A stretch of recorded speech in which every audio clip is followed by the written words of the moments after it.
option there. Let's go through that one. Hey everyone, Ryan from Fret Dojo here. Join me in this video where I'll be breaking down 3 examples of how you can harmonize chord melody passages in a really sophisticated and surprising sort of way. So there's a few principles we need to understand before we get into these examples that'll help us really parse them and break them down so we can better understand how they're working. Principle number 1 is that we can approach any chord with its own dominant chord. So if I'm going to a B flat major chord or minor chord, I could approach that with an F7 chord. And then in turn, I could approach that F7 chord with a C7 chord. And so I'm basically just moving around the circle of fifths or circle of fourths and using that to my advantage, that principle of, resolving 5 to 1, which is, really foundational to Western music. Principle number 2 is just sort of an addendum to what we were just talking about there, and that's that I can do a tritone sub to any 5-1 relationship. So the example I gave a moment ago, F7 resolving to B flat, that could also be a B7 resolving to B flat. So I can replace F7 with B7, that's my tritone sub, and then resolve that a half step down.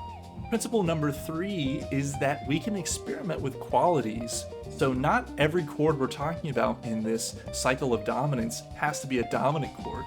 I could play major chords or minor chords or half diminished chords, anything that I think sounds good. The only notes that are really, dictated are the melody and the bass note. And really, even then, the bass note, we could do a tritone sub like we talked about in the second principle there. So there's a ton of flexibility in this approach, and you'll see that as we get into these examples.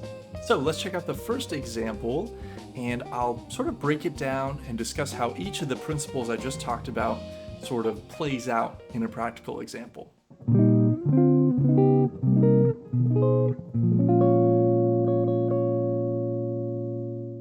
Okay, so example 1, we're talking about the bridge to Misty, or really kind of the phrase that gets us into the bridge, the pickup to the bridge. And so that melody sounds like this.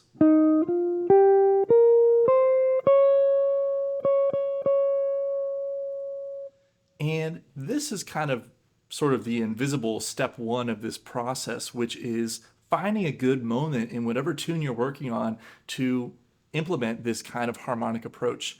And so any of those kind of connective points like that, this is, getting us into a new section, into the bridge, or any time that the melody sounds particularly dramatic. This one really climbs up. And that D flat is sort of unexpected. It's a note that's out of our key. So that rising, dramatic kind of swell there, combined with that harmonic change, this makes it a great candidate for this kind of harmonic approach. So that's something you'll get a sense for the more you do this, whether a melody is going to work well for this kind of thing or not. All right, so in this first example, we're using all of our principles pretty much out of the gate. If we take a look at our target, that final melody note of this passage, B flat minor, right? I can target that with an F7. Instead, I've done a tritone sub to make this B7 with a flat 9. And I can go back one more step. I would approach F7 with C7, right? Instead, I've opted to make it minor. Kind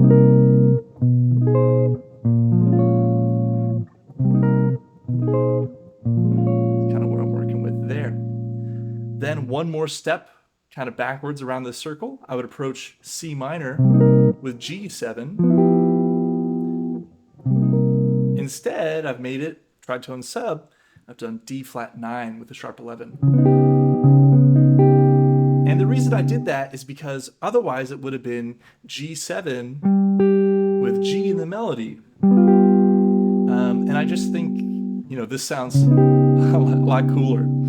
So that's another kind of trick with these is if you're finding a melody note, bass note combination that seems a little uninspiring, like a root and a root, try a tritone sub and see what that does for you, because that turns root and root into root and sharp 11.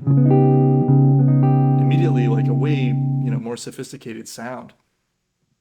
One more step, I would approach G7 with like D7.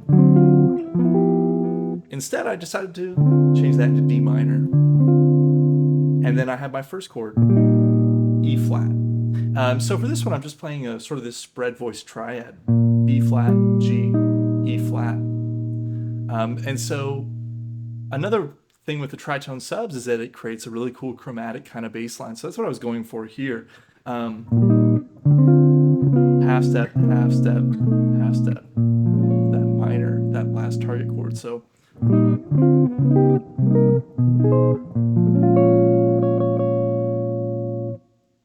right, we get that cool kind of cascading effect like I was talking about there before, with that chromatic bass line. And the tritone sub allows us to do that. Really, really cool example there.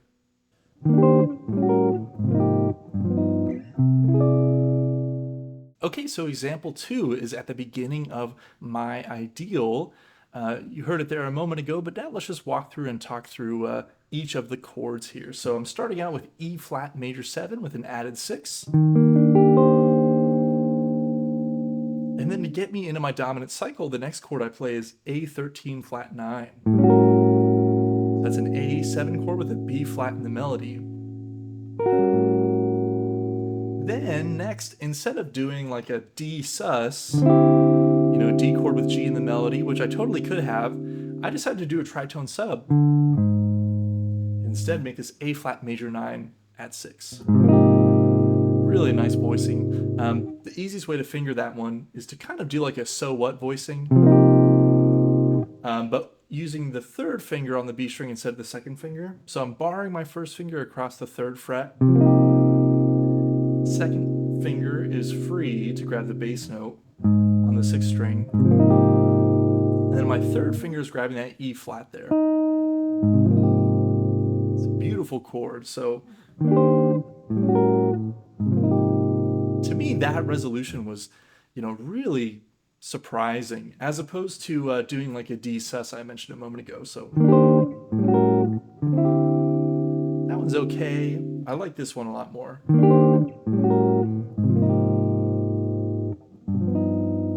Then moving to G7 sharp 5, and then finally my C7 chord. So there you go, example 2. We're using the back cycling, tritone subs, and messing with the qualities. All of those principles we talked about at the beginning.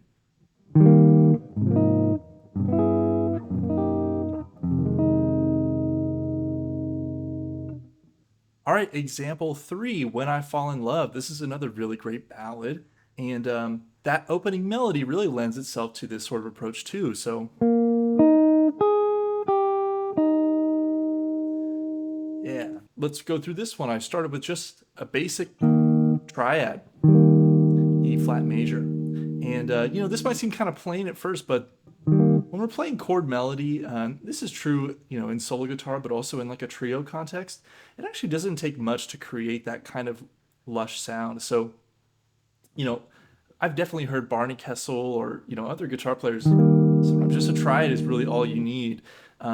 Maybe not all the time, but it's definitely something you can have in the toolkit, especially when you're harmonizing a really simple melodic relationship like the perfect fifth, like that. Just throwing that one little note in between makes it a lot more full. So E flat triad, that's my first chord there. And then instead of a D7, which would kind of be my next one in the chain, thought that sounded okay, but again, thought that A flat 6 at 9 sounded a lot nicer. So then a G13 flat 9. And I'm kind of playing this as just a triad and a bass note. And that's because it's really easy for me as a pick player to just strum right through. And then also I don't have to worry about, catching that 7 in there, which can be great. And if you're playing thumb and fingers, you can grab those. But for me, I find just the triad and the bass note works well enough, and it makes it really easy for me to play personally. And so actually I use the same chord back to back there. The melody moves by half step. So I really really love the sound of those triads moving in half step like that. And, that's a very common arranging technique, is using those upper structure triads. That's something you would hear in a big band, like the trumpet section would be arranged in a triad like that. So you can kind of start to think of the guitar that way too. I have my bass, and then that's my trumpets up there. And here come the trombones.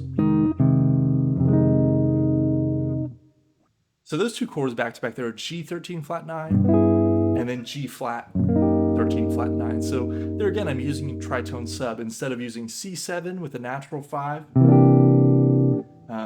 or even the same sound but just with C in the bass.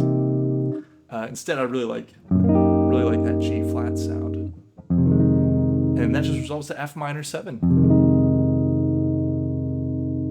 Now, I actually also have a variation of this one. I wanted to see what would happen if I thought of that final target chord in a different way. So instead of F minor 7, I just decided to turn it into B flat sus. So what if I did the same process but thought of B flat as my target instead of F? So then I ended up with this.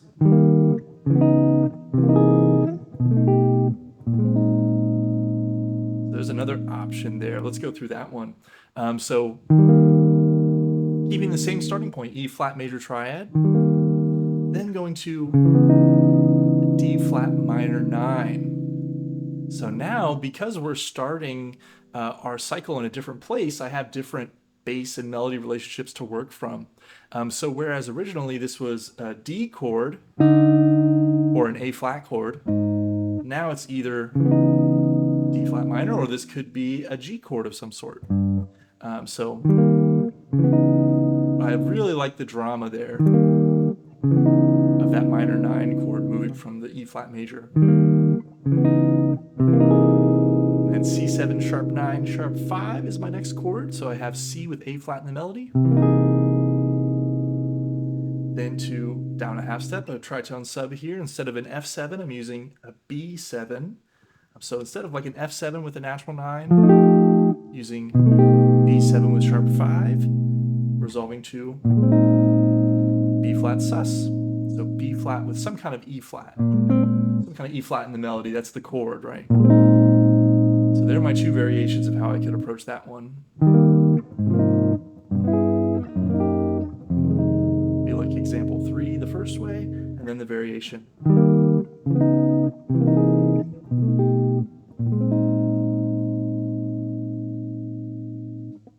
All right, so there you go. 3 examples of this next level sophisticated harmonizing approach. So keep in mind those 3 principles when you're working on these. The first being that you can approach any chord by its dominant. The second principle being that any dominant chord, or really any chord in general, can be swapped out for a tritone sub. And the third principle being that qualities can change. You can experiment with them and use whatever chord colors you like as long as it agrees with the melody note you're using. These are such a great thing to have in your toolkit for playing solo guitar or chord melody, or even ending tunes and things like that. So just a way to freshen up material that you're familiar with. A lot of tunes have repeated melody lines and sections, Most standards are AABA or ABAC. Virtually every tune has something in it that repeats, so it's great to have different ways of harmonically conveying the same melody just to keep your arrangement sounding really fresh and really interesting. So I hope you try these out and use these principles to create some of your own passages in your own playing, your own chord melodies. If you liked this lesson, give us a like and be sure to subscribe to see more jazz guitar videos like this one. And also, be sure to check us out over at FretDojo.com, where we have plenty of other lessons on chord melody, lessons on harmony, and all sorts of things jazz guitar. That's all for now, and I'll see you in the next one.